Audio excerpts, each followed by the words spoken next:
Hello everyone, thank you मेरा last video like और subscribe करने के लिए। आज मेरा नेक्स्ट वीडियो है डेंटिन हाइपर सेंसिटिविटी और या फिर दांतों में दांत झंझनाहट और उसके इलाज। तो आइए सबसे पहले हम जानते हैं कि ये जो दांतों में तेज़ झंझनाहट होती है कुछ भी ठंडा गर्म खाने से अचानक, ये किस कारण होती है।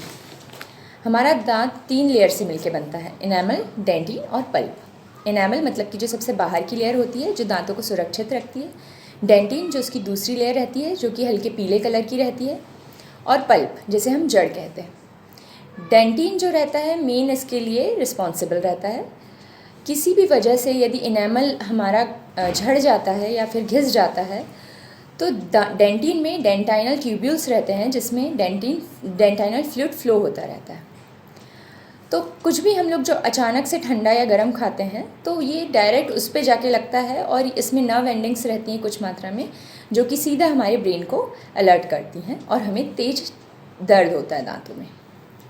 तो आइए अब हम जानते हैं कि इसके कारण क्या क्या होते हैं। सबसे पहले तो कई लोग जो बहुत देर तक ब्रश करते हैं उनमें उनका ये जो इनेमल है वो उसकी लेयर ऑफ हो जाती है। कई लोगों को दांत घिसने की आदत रहती है। कई लोग जो गुस्से में एकदम दांत घिसते हैं उनमें ये प्रॉब्लम देखने के लिए मिलती है। कई लोगों को रात को आदत रहती है दांत घिसने की। कई लोगों में जो एसिडिटी बनती है, कई लोगों को एसिडिटी की शिकायत रहती है, जो पेट में जलन रहती है, वो बार बार एसिड हमारा मुंह में आता है और उसकी वजह से भी इनेमल की लेयर ऑफ हो जाती है।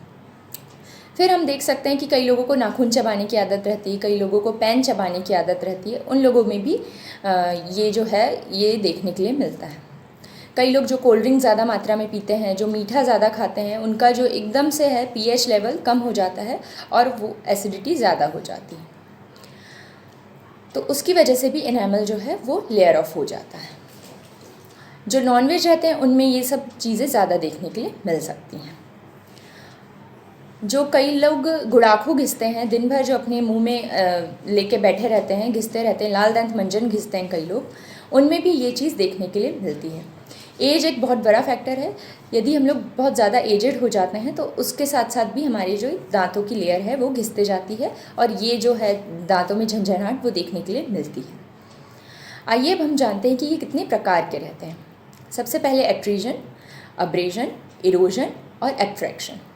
एट्रीजन मतलब कि जो ऊपर से या फिर उसके जो थोड़ा सामने से है दांत घिस जाते हैं उसे हम एट्रीजन बोलते हैं। अब्रेजन मतलब कि दांत और मसूड़े जहाँ जॉइंट होते हैं वहाँ पे ये जो है दांत इनेमल और डेंटिन घिस जाता है तो उसकी वजह से ये दांतों में झंझनाहट देखने के लिए मिलती है। और एब्ट्रैक्शन और इरोजन जो रहता है उसमें भी बहुत ज़्यादा मात्रा में घिस जाता है जो दांत रहता है।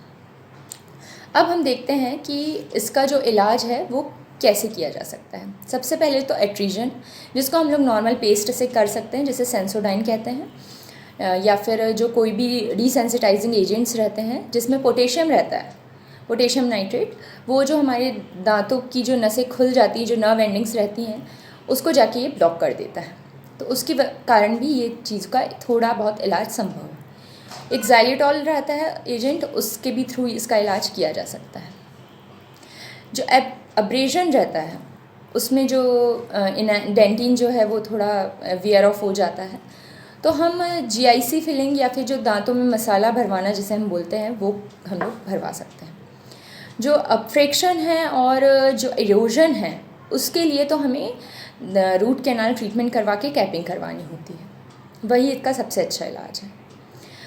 मैं कुछ आपको घरेलू नुस्खे शेयर करना चाहूँगी जो हम लोग गार्लिक या फिर जो जाम की पत्तियाँ हैं उसको भी चबा के हम इससे रिलीफ पा सकते हैं, या फिर जो बबूल की जो छाल रहती है उसको हम लोग थोड़ा सा ले लें और 1 गिलास पानी को ले लें और उसको 25 ग्राम ले लें लगभग, और उसको हम लोग पहले के ज़माने में तो ये लोग रात भर काढ़ा बनाते थे उससे, हम लोग कुछ नहीं तो 2-3 घंटे उसका काढ़ा बना के उसका कुल्ला फिर उसको ठंडा करके उसका कुल्ला कर सकते हैं।